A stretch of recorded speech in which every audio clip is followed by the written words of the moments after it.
Eu estou falando do Evangelho de Marcos, capítulo 14, versículos 32 até o 34. Então, Marcos 14, 32, 34. Foram em seguida para o lugar chamado Getsêmani. E Jesus disse a seus discípulos: sentai-vos aqui, enquanto vou orar. Levou consigo Pedro, Tiago e João, e começou a ter pavor e a angustiar-se. Disse-lhes então Jesus a eles: a minha alma está numa tristeza mortal.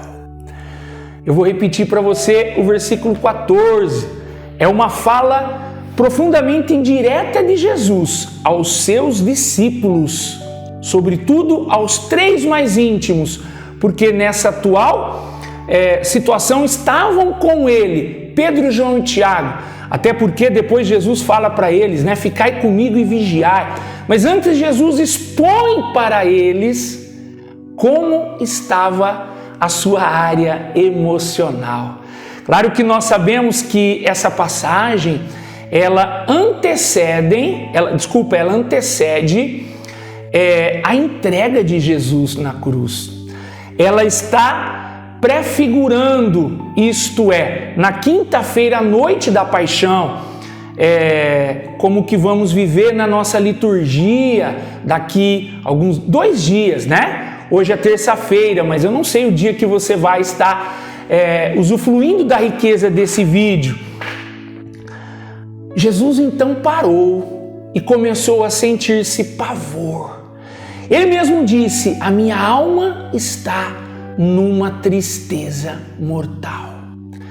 Minha irmã, meu irmão, eu não sei se você já parou com essa passagem da Bíblia, sobretudo essa expressão de Jesus. Primeiro ensinamento que nós temos nesse contexto do Evangelho: Jesus não teve medo. Jesus não se constrangeu. Ele não foi detido pelo constrangimento que poderia impedi-lo de se fechar.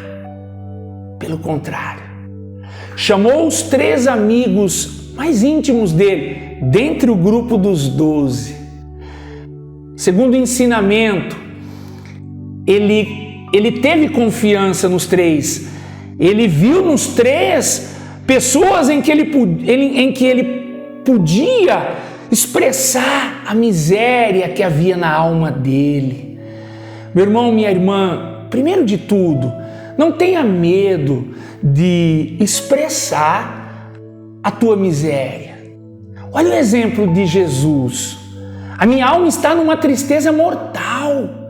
Segundo aspecto que eu gostaria de que você adquirisse para que isso agregue qualidade na tua saúde espiritual. Construa intimidade com pessoas aonde por meio delas você se sinta seguro dentro de um ambiente onde você possa se despir de você. E isso não vai te fazer uma pessoa mais fraca, mais pecadora, uma pessoa pior. Pelo contrário, quando você consegue se colocar dentro de um ambiente onde você expresse a sua pequenez, a sua dor, os seus problemas, as suas limitações, com certeza você vai estar ganhando em saúde espiritual com isso e também como um ser humano melhor para o mundo. Jesus fez isso. Mas eu quero te convidar a olhar agora para a característica do estado emocional em que Jesus se encontrava. A minha alma está numa tristeza mortal. Meu querido, minha querida, sabe quem é a pessoa que se equivale, que está configurada quando está sentindo-se tomado ou tomada por uma tristeza mortal em sua alma? Esta pessoa, ela está configurada, ela se equivale a uma pessoa que já não tem mais sentido a vida para ela. Se diz respeito a uma pessoa que já não tem vontade nenhuma de viver. Jesus estava assim. Mas César, ele não é o Filho de Deus, ele não é o Messias, aquele que veio na divindade trazer a salvação à face da terra. Claro que sim, você está certo nisso, mas também, meu irmão, minha irmã, não podemos separar Jesus do Deus homem, do Deus, Jesus do ser divino com o ser humano. Jesus veio na face da terra na espécie humana, como eu e você. E ele estava sabendo que estava prestes a viver a maior dor que um ser humano poderia experimentar na face da terra. A alma dele começou a angustiar-se, assim como ele mesmo mencionou, ao ponto de dizer: minha alma está numa tristeza mortal. Depressão é muito pouco diante daquilo que Jesus estava experimentando. Fobia, síndrome, pânico, ansiedade, nada, nenhum sintoma oriundo de um transtorno emocional, oriundo, consequência de um transtorno neurótico, nenhuma doença que tem como patologia o psíquico, a alma, a área emotiva, nenhuma. Aliás, se reunirmos numa somatização todas elas, não tem proporção à dor terrível que Jesus estava experimentando. E eu te pergunto, claro, sabendo já que você com certeza nunca se sentiu assim como Jesus, mas eu creio que você já se sentiu uma dor meio que insuportável na alma, e a partir dessa dor desencadeou-se em você uma vontade de não mais viver, porque você não viu a saída para o problema, não via solução para a dificuldade, não via nada que pudesse aliviar-se diante da dor que você já experimentou. Meu irmão, minha irmã, todos nós sofremos. Eu sei que você convive também com sofrimento, assim como eu, mas eu gostaria de convidar você para, junto comigo, por meio desse contexto evangélico, aprendermos com Jesus. Veja qual foi a atitude que ele teve, qual foi o comportamento que ele decidiu em ter quando ele se sentiu tomado por essa terrível dor, envolvido por esse imenso sofrimento na alma e com certeza no físico. Versículo 35, adiantando-se alguns passos, Jesus prostrou-se com a face por terra e orava. Olha aqui a solução. O porquê muita gente poderia sentir-se bem quando uma situação ocorre de cunho natural. Quanta gente que se desespera, quanta gente que entrega os pontos, quanta gente que não consegue sair diante de um sofrimento que não tem proporção ao sofrimento de Jesus. Sabe por que isso acontece? Porque não conseguiram, ao longo da sua caminhada, construir uma intimidade com Deus. Ou você acha que é fácil ir para a oração quando as coisas estão doendo aqui dentro, quando o sofrimento está predominando na alma. Eu quero dizer para você, meu irmão, minha irmã, não é fácil ir para a oração como Jesus foi. Ô César, mas você não disse que nós iríamos aprender? Sim, mas antes de aprendermos a atitude do ir orar, quando o sofrimento já está predominando, eu quero convidar você a aprender a ter uma vida de oração ao Pai. Porque Jesus só conseguiu ir para a oração diante dessa dor terrível que ele estava experimentando na alma, porque a vida toda dele foi fundamentada, foi pautada nessa intimidade, nessa comunhão com o Pai. Caso contrário, ele também não iria conseguir ir orar para vencer essa situação de dor e sofrimento que estava assolando a alma e a vida dele. Meu irmão, minha irmã, é claro que a solução é você ir orar. Quando a dor, quando o sofrimento estiver predominando na tua alma, seja por qual motivo for, vai para a oração. Não vai buscar em outras circunstâncias a solução para esta dor. A solução para esta dor é uma só. Só pode vir do céu a solução para esta dor. E é Deus quem pode. Não arrancar essa dor, porque Jesus foi orar e veja como que ele orou.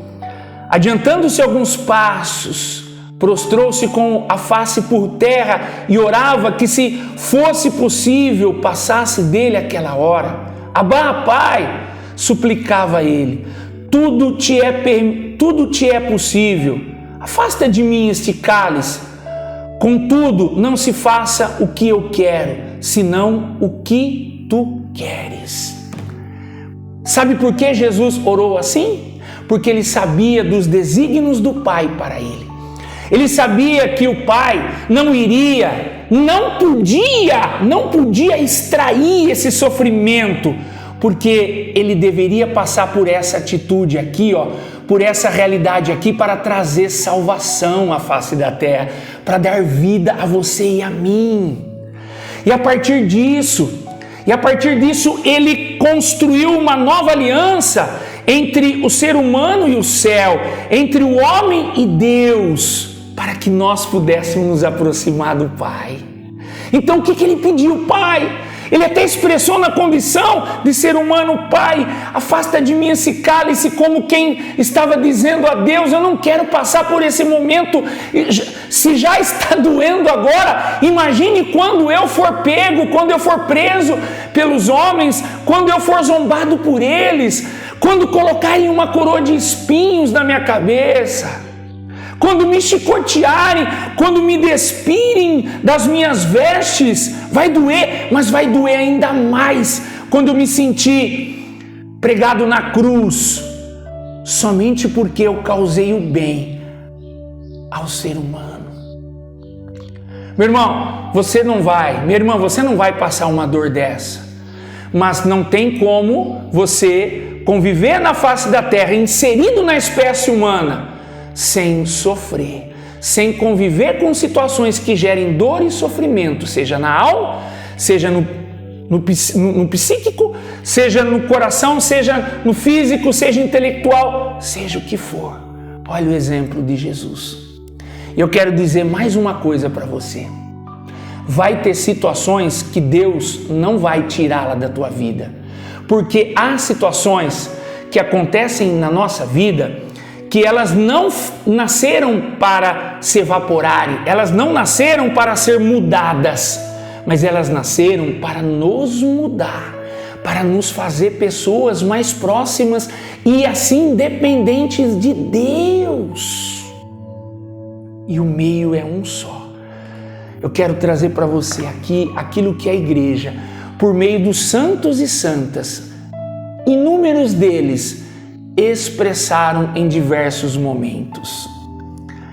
Sem oração é impossível caminhar na fé e fazer a vontade de Deus. A oração é para a alma o que o ar é para o corpo. Uma alma que não reza é uma alma que não respira, é uma alma que não tem vida. Reza, meu irmão, reza, minha irmã. Se você era uma pessoa que não tinha na tua vida o hábito de ter a oração como algo principal no início do teu dia, começa a partir desse vídeo e construa essa intimidade por meio da oração a Deus. Sabe por quê?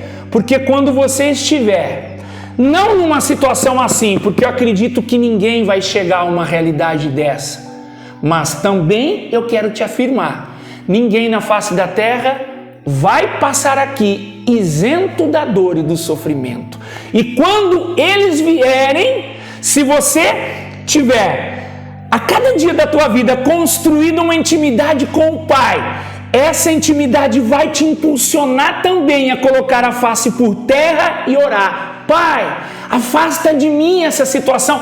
Eu não estou suportando esse momento, essa situação na minha casa, essa realidade que está implicando em um terrível mal, uma terrível dor lá no meu trabalho, enfim, seja onde for, no relacionamento conjugal. Deus talvez não vai tirar essa situação da tua vida, mas Ele vai te potencializar com a graça dEle, para que você atravesse essa situação sem perder a fé.